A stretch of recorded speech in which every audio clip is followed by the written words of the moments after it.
اعوذ باللہ من الشیطان الرجیم، بسم اللہ الرحمن الرحیم۔ ہم صحیح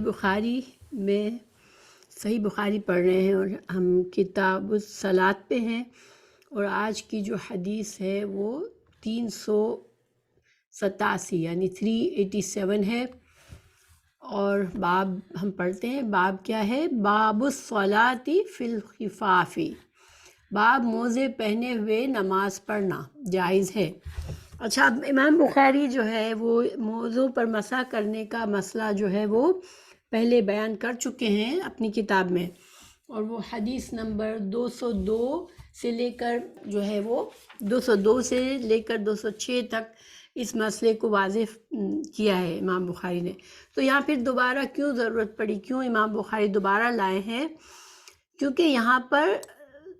صلاۃ، نماز کے لیے جو وضو کیا جاتا ہے اس میں بھی موزے پر مسح کر کے نماز وضو کیا جا سکتا ہے۔ امام بخاری یہ واضح کرنا چاہ رہے ہیں، کیونکہ اس سے پہلے جو باب تھا وہ کتاب الوضو میں تھا کہ وضو کرنے کے لیے مسح کیا جا سکتا ہے۔ تو یہ سوال بھی ہو سکتا تھا کہ شاید جو وضو پاکی کے لیے کیا جاتا ہے، صرف انسان باوضو رہنا چاہ رہا ہے تو پھر وہ اس طرح سے کر لے، یا پھر انسان اذکار کے لیے، قرآن پڑھنے کے لیے، قرآن مجید کی تلاوت کے لیے یا ذکر اذکار کے لیے وضو کرتا ہے تو اس میں تو موضع پہ مسح کیا جا سکتا ہے، لیکن نماز کے لیے جو وضو ہوتا ہے اس میں نہیں کیا جا سکتا۔ تو اس بات کا شک کسی کے دل میں نہ آئے، اس لیے امام بخاری کتاب الصلاۃ میں دوبارہ اس باب کو باندھا انہوں نے کہ ایون نماز کے لیے جو وضو کیا جاتا ہے اس میں بھی موضوع پر مسح کیا جا سکتا ہے، اور جیسے کہ ظاہری بات ہے کہ موضوع پہ مسح کرنے کے لیے جو شرائط موجود ہیں ان کو مد نظر رکھا جائے گا۔ تو ہم اس روشنی میں اس حدیث کو پڑھیں گے انشاءاللہ۔ باب الصلاۃ فی الخفاف، باب موزے پہنے ہوئے نماز پڑھنا جائز ہے۔ 387 حدیث۔ حدثنا آدم قال حدثنا شعبۃ عن الاعمش قال سمعت ابراہیم یحدث عن حمام بن الحارث قال رأيت جرير بن عبد الله بالا ثم تودع ومسح على خفيه ثم قام فصلى، فسئل فقال رأيت النبي صلى الله عليه وسلم صنع مثل هذا۔ قال إبراهيم فكان يعجبهم لأن جريرا كان من آخر من أسلم۔ تو یہاں پر حدیث کا ترجمہ ہے، ہم سے آدم بن ابی ایاس نے بیان کیا، کہا ہم سے شعبہ نے عامش کے واسطے سے، اس نے کہا میں نے ابراہیم نخعی سے سنا، وہ حمام بن حارث سے روایت کرتے تھے، انہوں نے کہا میں نے جریر بن عبداللہ کو دیکھا، انہوں نے پیشاب کیا، پھر وضو کیا اور اپنے موضوع پر مسح کیا، پھر کھڑے ہوئے اور موضوع سمیت نماز پڑھی۔ آپ سے جب اس کے متعلق پوچھا گیا، یعنی کہ جو جریر بن عبداللہ رضی اللہ عنہ ہے ان سے پوچھا گیا کہ آپ نے ایسا کیوں کیا، یعنی موضوع پر آپ نے مسح کیوں کیا وضو کے لیے؟ تو انہوں نے بتایا کہ میں نے نبی کریم صلی اللہ علیہ وسلم کو ایسا ہی کرتے دیکھا تھا۔ ابراہیم نخعی نے کہا،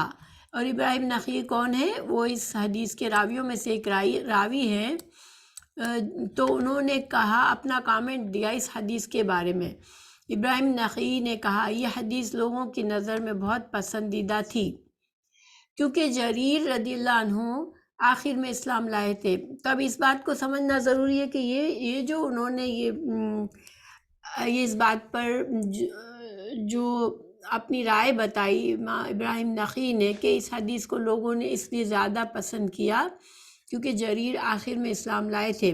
تو اس کا کیا مطلب ہے؟ دیکھیے، کچھ اقوال موجود تھے کہ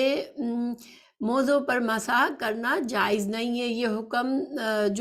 جب سورہ مائدہ کی میں وضو کا حکم آیا تو اس وقت موضوع پر مسح کرنے کو منسوخ کر دیا گیا۔ تو چونکہ سورہ مائدہ میں جب وضو کا حکم آیا اس میں یہ بتایا گیا تھا کہ پاؤں کو دھو لو، تو پاؤں کو دھونے کا ذکر تھا، تو اس وجہ سے یہ کہا گیا کہ اب جو ہے سورہ معاہدہ کے اس حکم کے بعد جو ہے وہ مسح کرنا منسوخ ہو گیا ہے۔ تو اس بات کو حضرت یعنی ابراہیم نخعی اس بات کو واضح کر رہے ہیں کہ چونکہ جریر رضی اللہ عنہ تھے وہ حضرت سورہ معاہدہ کے نزول کے بعد ایمان لائے تھے، اور انہوں نے حضرت رسول اللہ صلی اللہ علیہ وسلم کو اپنے ایمان لانے کے بعد موضوع پر مسح کرتے ہوئے دیکھا۔ گویا کہ یہ اس سے یہ ثابت ہوتی ہے بات کہ سورہ معاہدہ میں جو حکم ہے کہ پاؤں دھونے کا، تو وہ اس سے موضوع پر مسح کرنے کا حکم جو ہے وہ منسوخ نہیں ہوتا۔ ویسے انشاءاللہ میں آگے واضح کروں گی کہ سورہ معاہدہ کی جو آیت ہے اس میں بھی دو طرح کے اس میں قرأت موجود ہے، اور جس کی وجہ سے اس میں بھی کچھ یہ نشاندہی ہے کہ موضوع پر مسح کیا جا سکتا ہے، اور دھو بھی سکتے ہیں، اور مسح اگر مسح کی شرائط موجود ہے تو مسح بھی کیا جا سکتا ہے۔ تو اب یہ اس حدیث کو ترجمہ کے بعد ہم انشاءاللہ اگلی حدیث کو بھی پڑھتے ہیں، اور پھر اس کے بعد تھوڑا سا مزید اس پر بات کرتے ہیں، اس مسئلے پر۔ حدیث نمبر 388، حدثنا اسحاق بن نصر قال حدثنا ابو اسامہ عن العامش عن مسلم عن مسروق عن المغیرۃ بن شعبۃ قال ودعت النبی صلی اللہ علیہ وسلم فمسح علی خفیہ فصلی۔ تو ہم سے اسحاق بن نصر نے بیان کیا کہ کہا ہم سے ابو اسامہ نے بیان کیا عامش کے واسطے سے، انہوں نے مسلم بن صبیح سے، انہوں نے مسروق بن اجدع سے، انہوں نے مغیرہ بن شعبہ رضی اللہ عنہ سے بیان کیا۔ انہوں نے کہا کہ میں نے نبی کریم صلی اللہ علیہ وسلم کو وضو کرایا، اور آپ صلی اللہ علیہ وسلم نے اپنے موضوع پر مسح کیا، پھر نماز پڑھی۔ اور ویسے بھی موضوع پر مسح کرنے کی کئی احادیث، 40 سے زیادہ احادیث موجود ہیں، اور ایسی حدیث جو ہوتی ہے اس کو متواتر کہتے ہیں، تو اس پر شک و شبہ کی گنجائش نہیں رہتی۔ اور بہت سے جو ہمارے امام ہیں، جو فقہی امام ہیں، ان کے بھی وہ بھی اس بات کے قائل ہے کہ مسح کرنا جائز ہے۔ میں آپ کو کچھ اور حدیث بتاتی ہوں جس میں یہ مسئلہ واضح ہوتا ہے۔ حضرت مغیرہ بن شعبہ رضی اللہ عنہ سے حدیث ترمذی میں موجود ہے، جس میں انہوں نے کہا کہ موضوع اور پگڑی پر مسح کیا، رسول اللہ صلی اللہ علیہ وسلم نے وضو کیا اور موضوع اور اپنی پگڑی پر مسح کیا۔ تو یہاں پر ایک اور بات جو پگڑی پر مسح کرنے کا بھی پتہ چلتا ہے، جس کو میں انشاءاللہ مزید اس کی وضاحت بھی کر دوں گی کہ کیسے اس پر کیا جاتا ہے۔ اور ساتھ ساتھ چونکہ پگڑی کی بات ہے تو پھر عورتیں جو آج کل اسکارف باندھتی ہے تو کیا اس پر بھی مسح کیا جا سکتا ہے؟ تو اس پر بھی ہم مزید بات کریں گے انشاءاللہ۔ پھر دوسری جو ہے حضرت بلال رضی اللہ عنہ سے حدیث موجود ہے، جو کہ صحیح مسلم میں ہے، اور انہوں نے فرمایا رسول اللہ صلی اللہ علیہ وسلم نے موضوع اور پگڑی پر مسح کیا۔ پھر حضرت جریر رضی اللہ عنہ کی یہ حدیث ہے جو کہ ہم نے ابھی پڑھی، تو اس میں بھی ہمیں یہ پتہ چلتا ہے کہ آپ صلی اللہ علیہ وسلم نے موضوع پر مسح کیا۔ پھر امام نووی رحمہ اللہ جو ہیں وہ اس کے بارے میں کہتے ہیں کہ موضوع پر مسح کرنا اتنے صحابہ سے مروی ہے کہ جن کا شمار نہیں کیا جا سکتا۔ ابن حجر جو ہے رحمہ اللہ وہ کہتے کہ حفاظ کی ایک جماعت نے وضاحت کی ہے کہ موضوع پر مسح کرنا متواتر دلائل سے ثابت ہے۔ پھر امام حنبل اس بارے میں کہتے ہیں کہ اس مسئلے میں صحابہ سے 40 مرفوع احادیث مروی ہیں۔ تو ابن ابی حاتم کہتے ہیں کہ اس مسئلے میں 41 صحابہ سے مروی ہے یہ حدیث۔ تو اب کچھ یہ سارا کیوں کہنا ضروری ہے کہ کچھ ایسے دلائل پیش کیے جاتے ہیں کہ یہ حکم منسوخ ہو گیا ہے، جس میں ان احادیث پیش کی جاتی ہے ان کو حضرت عائشہ رضی اللہ عنہا، حضرت ابن عباس اور حضرت ابو ہریرہ کی طرف منسوب کیا جاتا ہے، مگر وہ ساری احادیث جو ہیں وہ ضعیف ہے، وہ صحیح احادیث نہیں ہے۔ اب یہ سارے باتوں سے ہمیں پتہ چلتا ہے کہ مسح کیا جا سکتا ہے۔ مسح کے ظاہر ہے کہ اس کے مسائل ہیں کہ کن حالات میں مسح جائز ہے، تو اس کو ہم مزید اس کے بارے میں بات کرتے ہیں۔ اچھا، موضوع پر مسح کرنے کے لیے جو شرط ہے سب سے بڑی وہ یہ ہے کہ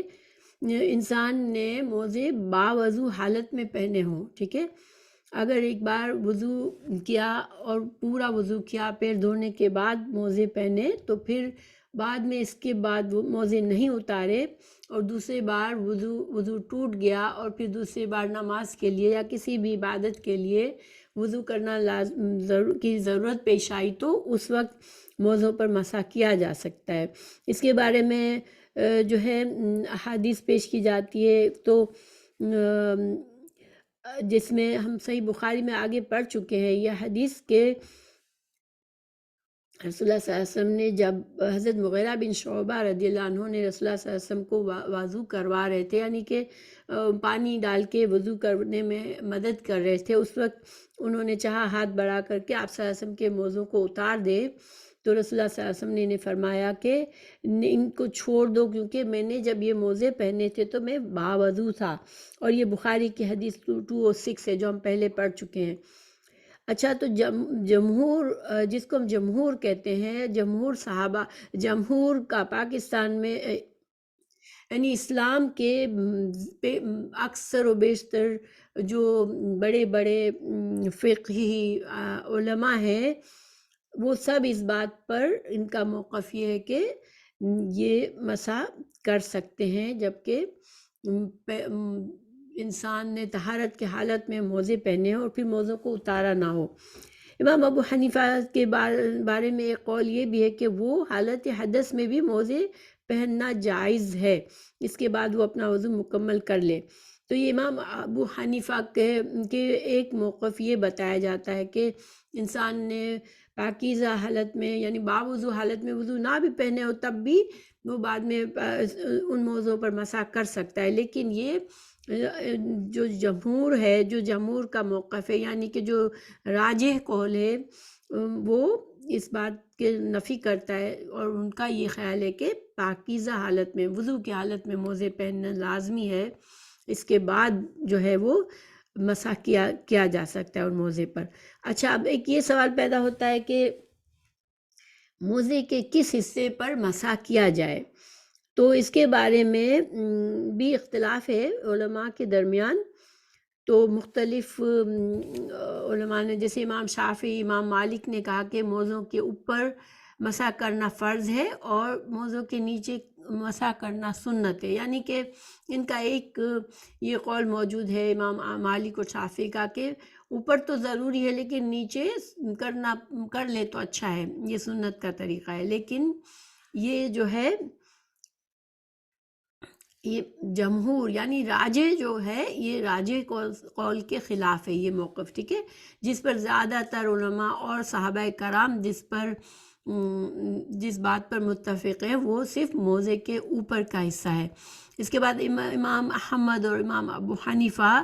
مسح صرف موزے کے اوپر والے حصے پر ہی کیا جائے، یہ ان کا موقف ہے۔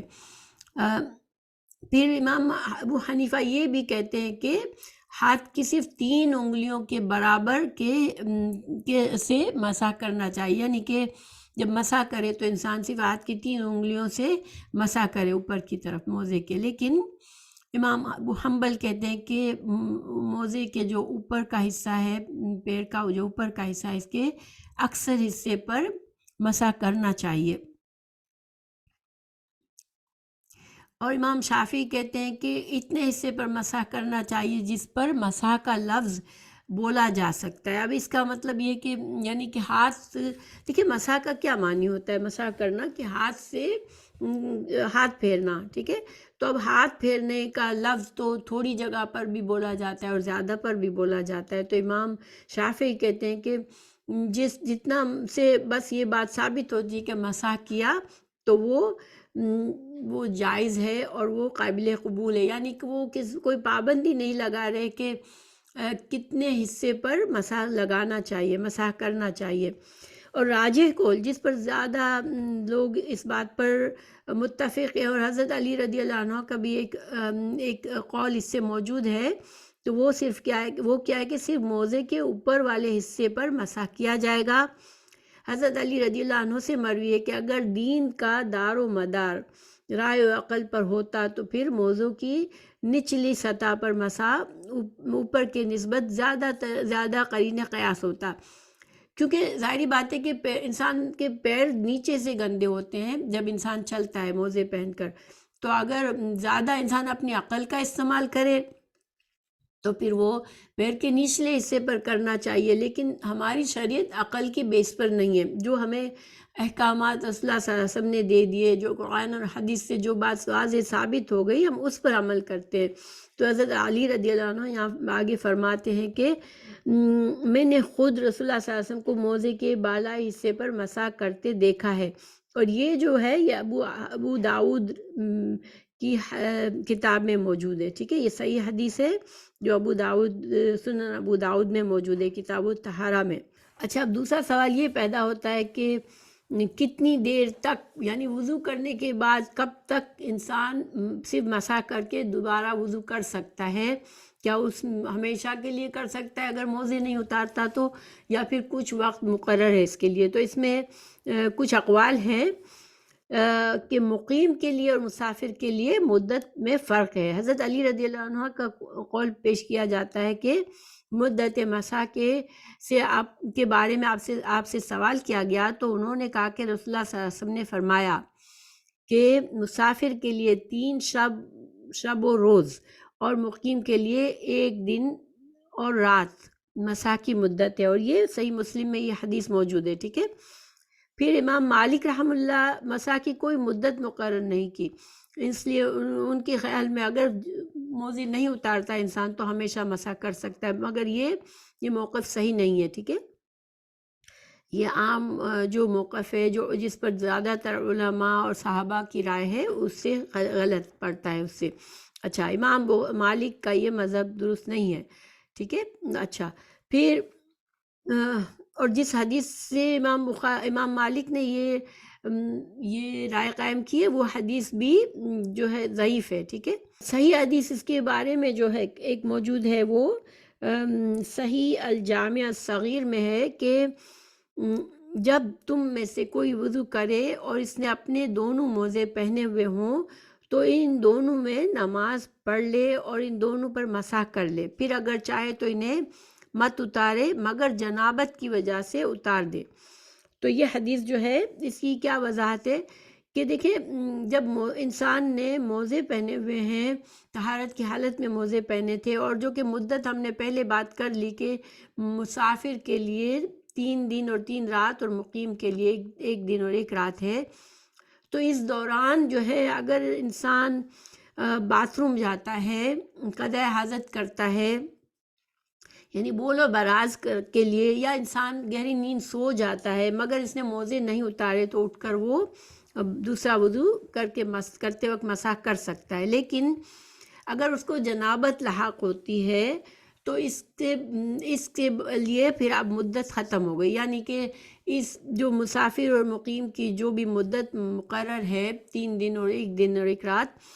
اس دوران اگر موزے پہنے ہوئے ہیں، طہارت میں موزے پہنے، لیکن اس کو جنابت لاحق ہوتی ہے تو اس سے وضو ٹوٹتا ہے، لیکن پھر اب دوسرا وضو، چونکہ اب غسل واضح ہو گیا اس کے اوپر، ٹھیک ہے، کیونکہ جنابت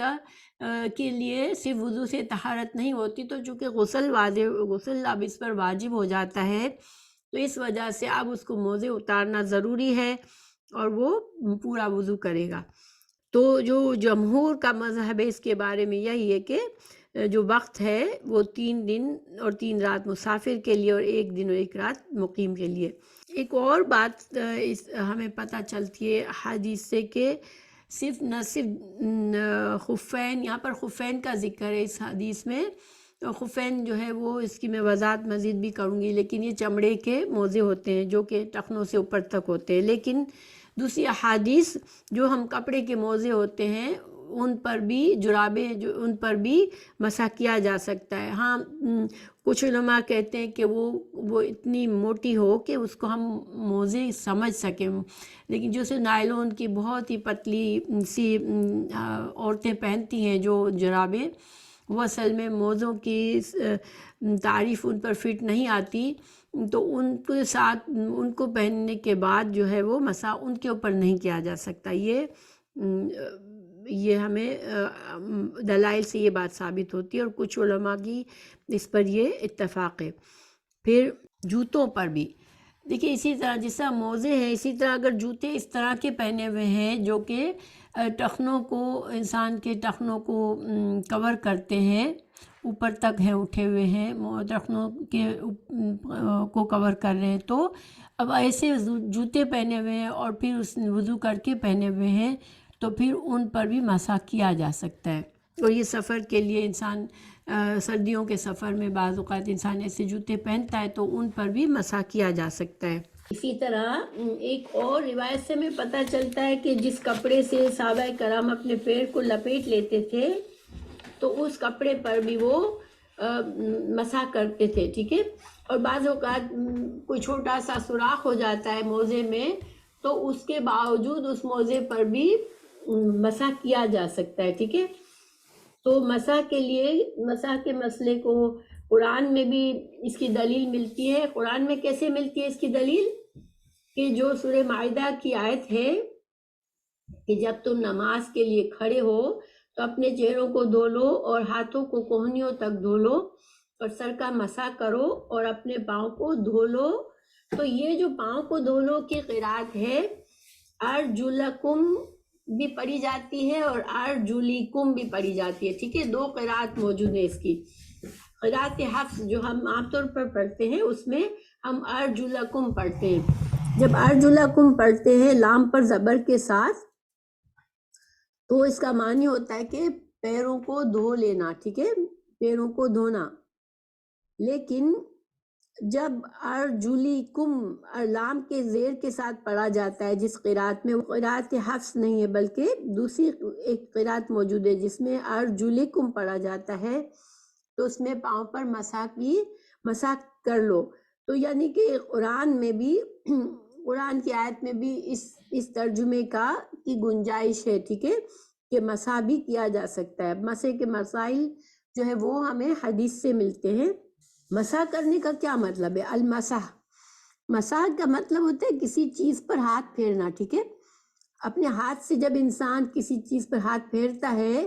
تو اس کو مسح کہتے ہیں۔ اصطلاحی طور پر جب مسح کرنا ہوتا ہے تو ہم سر پر مسح کرتے ہیں، پیروں پہ مسح کرتے ہیں، تو اس کا مطلب ہے جب وضو میں ہم گیلے ہاتھ سے جو احادیث میں ذکر کیا گیا کہ گیلے ہاتھ سے ہم جو ہاتھ پھیرتے ہیں تو اس کو مسح کہتے ہیں۔ اب دوسرا سوال یہ ہے کہ کب سے کب تک؟ یہ علماء کا کیا کہنا ہے کہ جب ایک انسان مقیم ہے تو وہ ایک دن اور ایک رات تک اس طرح سے مسح کر سکتا ہے، ٹھیک ہے،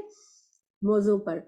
جب بھی وضو کرے اس دوران میں، اور اس نے جب پاکی کی حالت میں موزے پہنے تھے تو وہ موزوں پر مسح کر سکتا ہے۔ لیکن اگر مسافر ہے تو مسافر کے لیے 3 دن اور 3 رات کی اجازت ہے۔ اچھا، لیکن سوال یہ پیدا ہوتا ہے کہ کب سے وقت کو گنا جائے؟ جب انسان نے پہلی بار وضو کر کے موزے پہنے تھے اس وقت سے گنا جائے، یا جب اس کا وضو ٹوٹ گیا تو اس سے وقت گنا جائے، یا پھر اگر اس نے جب دوبارہ وضو کیا اور موزوں پر مسح کیا تو اس مسح کرنے کے بعد سے وقت کو گنا جائے؟ یہ تین قسم کے اس کے بارے میں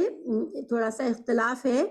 اس وقت کے لیے کہ کتنی وقت اجازت ہے۔ تو جیسے جو زیادہ جس کو زیادہ لوگ مانتے ہیں وہ کون سا ہے کہ مثال کے طور پر ایک انسان نے اگر وضو کیا، پھر وضو کر کے اس نے موزے پہن لیے، اب اس کا وضو کس وقت ٹوٹ گیا، لیکن ظہر کا وقت، فجر میں اس نے موزے پہنے تھے وضو کر کے، سمجھ لیں، ٹھیک ہے۔ اب ظہر کے وقت اس کو وضو کرنے کی ضرورت پیش آئی تو اس نے کیا کیا؟ اس دوران میں اس نے موزے نہیں اتارے تھے جو کہ اس نے وضو کرنے کے بعد پہنے تھے، ابھی تک موزے پہنے ہوئے ہیں۔ اب اس نے ظہر میں وضو کیا تو موزوں پر مسح کر لے گا، ٹھیک ہے۔ اب اس وقت سے وقت کو گنا جائے گا، تو اگلی ظہر تک کے لیے وہ جتنے بار بھی وضو کی ضرورت پیش آئی وہ ان موزوں پر مسح کرتا رہے گا اگر اس نے موزے اتارے نہیں ہیں بیچ میں، ٹھیک ہے؟ تو یہ زیادہ مانی جاتی ہے بات۔ اس کے لیے ایک حدیث پیش کی جاتی ہے کہ رسول اللہ صلی اللہ علیہ وسلم ہم کو حکم دیتے تھے، صفوان بن عسار کی ہے کہ رسول اللہ صلی اللہ علیہ وسلم ہم کو حکم دیتے تھے کہ جب ہم مسح کریں تو 1 دن اور 1 رات تک کے لیے کریں۔ تو اس وجہ سے یہ ثابت ہوتا ہے کہ رسول اللہ صلی اللہ علیہ وسلم نے جب ان کو مسح کرنے کو کہا، پہلی بار جیسے اگر انہوں نے مسح کیا تو پھر 1 دن اور 1 رات تک وہ مسح وہ کر سکتے ہیں۔ تو اس حدیث کو پیش کیا جاتا ہے اس کے لیے۔ اچھا اور امامہ کیا ہوتا ہے؟ امامہ وہ پگڑی ہے جس کو سر پہ باندھا جاتا ہے، رسول اللہ صلی اللہ علیہ وسلم باندھتے تھے امامہ۔ اور امامہ کے لیے کچھ لوگ کہتے ہیں کہ شرط نہیں ہے کہ انسان نے پہ وضو کر کے امامہ باندھا ہو، ٹھیک ہے؟ وضو نہ بھی تھا اگر امامہ پہنا ہوا ہے، بغیر وضو کے بھی امامہ پہنا تھا تو امامہ پر مسح کیا جا سکتا ہے۔ لیکن کچھ لوگ کہتے ہیں کہ نہیں، باوضو ہو کے امامہ باندھا ہو تو اس پر مسح کرے، ٹھیک ہے؟ یہ اختلاف موجود ہے۔ اچھا، پھر یہ بھی کہ سارے سر کا مسح، یعنی کہ پورے سر پر امامہ ہے تو کیا پورے سر پر ہاتھ پھیرنا ہے یا آدھے سر پر اور آدھے امامہ پر؟ کیونکہ کچھ ایسے بھی اس سے آثار ملتے ہیں کہ آپ صلی اللہ علیہ وسلم نے ہاتھ تھوڑے سے پیشانی پر اندر تک کر کے مسح پیشانی پر کیا اور پھر باقی کے سر پر یعنی آدھا امامہ اور آدھا سر پر مسح فرمایا آپ صلی اللہ علیہ وسلم۔ تو یہ دونوں طریقے جائز ہیں یا دونوں طریقے موجود ہیں کیونکہ اس میں اختلاف ہے۔ پھر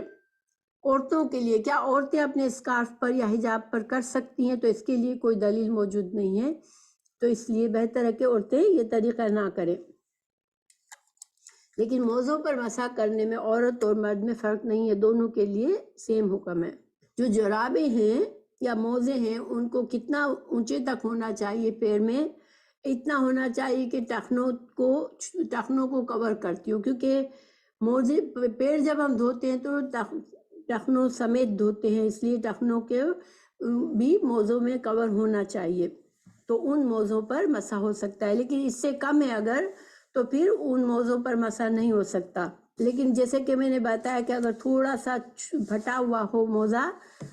کوئی سوراخ ہو گیا ہو تو اس میں کوئی حرج نہیں ہے۔ کون سے موزوں پر مسح کیا جا سکتا ہے؟ جو کہ نمبر 1 پوری طہارت کی حالت میں پہنے گئے ہوں، ٹھیک ہے، وضو کے بعد پہنے گئے ہوں۔ پھر موزے یا جرابے یا کوئی اور چیز پاک صاف ہونی چاہیے، یعنی کہ بذات خود جو جن موزوں کو ہم نے پہنا ہے وہ بھی پاک ہونی چاہیے، گندگی ان پر کوئی پہلے سے نہ لگی ہوئی ہو، ٹھیک ہے۔ پھر جو جوڑوں پر موزے ہیں وہ کس چیز سے بنے ہوئے ہوں کہ کوئی مباح چیز ہو، ایسے کپڑے یا ایسے مٹیریل کے بنے ہوئے ہوں جو کہ ہمیں جن کو پہننے کی اجازت ہے، وہ جائز ہے۔ جیسے اگر خنزیر کے یا کتے کے چمڑے کے موزے ہیں تو ان کے اوپر مسح نہیں ہو سکتا، نہ ہی ریشم کے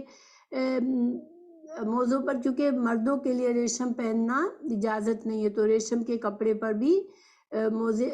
مسح نہیں کر سکتے۔ مزید یہ کہ موزے یا چمڑے کے جو بنے ہوئے ہوتے ہیں خف،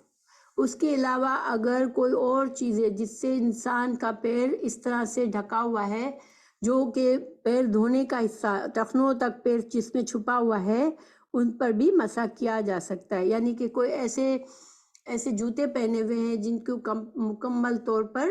وہ پنڈلی تک چھپے ہوئے ہیں پیر، تو ان پر مسح کیا جا سکتا ہے۔ لیکن ظاہری بات ہے کہ پھر ان کو پاک ہونا ضروری ہے، اگر جوتے ہی پاک نہیں تھے تو ان پر مسح نہیں ہو سکتا۔ اور جیسے کہ اب ہم نماز کے لیے ہم مسجدوں میں جاتے ہیں تو ہم جوتے اتار دیتے ہیں، تو پھر ان پر مسح کرنے کا فائدہ نہیں ہے، کیونکہ جس چیز پر مسح کیا ہوتا ہے پھر اسی کے ساتھ نماز پڑھی جاتی ہے، ٹھیک ہے۔ اچھا، دوسری بات یہ کہ اگر مثال کے طور پر بہت سردی اور انسان دو جو موزے پہنے، ٹھیک ہے، ایک موزے پہننے سے پیر اتنے گرم نہیں ہے، تو اب ایک انسان نے دو پیر پہنے ہوئے موزوں کے، تو اب کیا کیا جائے؟ تو کون سے موزے پر مسح ہوگا؟ تو دیکھیں، اگر تو انسان نے اس کے لیے اگر انسان نے طہارت کی حالت میں ایک موزہ پہنا، ٹھیک ہے، اگر وضو ٹوٹنے سے پہلے اس نے دوسرا موزہ بھی پہن لیا، یعنی ابھی تک اس کا وضو ہے، پہلا پیر جب اس نے پہنا تھا اس وقت وضو کر کے پہنا تھا، لیکن اب دوسرا پیر وضو ٹوٹنے سے پہلے ہی اگر دوسرا پہن لیتا ہے اس کے اوپر کہ وہ سردی سے بچنا چاہتا ہے، تو اب جو ہے وہ اس دوسرے پر مسح کر سکتا ہے۔ لیکن اگر دوسرا موزہ اس نے وضو ٹوٹنے کے بعد پہنا تھا تو اسے جو دوسرا موزہ ہے وہ اتار کے پہلے موزے پر ہی مسح کرنا پڑے گا، ٹھیک ہے۔ آئی ہوپ کہ یہ بات کلیئر ہے، کیونکہ بعض اوقات انسان بہت زیادہ سردی میں دو پہن لیتا ہے موزے، اگر زیادہ موٹا کرنے کے لیے، تو پھر اس میں یہ دھیان رکھنے کی ضرورت ہے کہ جب وضو ٹوٹنے سے پہلے تک جس موزے پر آپ تھے اسی پر آپ مسح کریں گے۔ اسی طرح اگر ہم نے پاکی کی حالت میں ایک موزہ پہنا،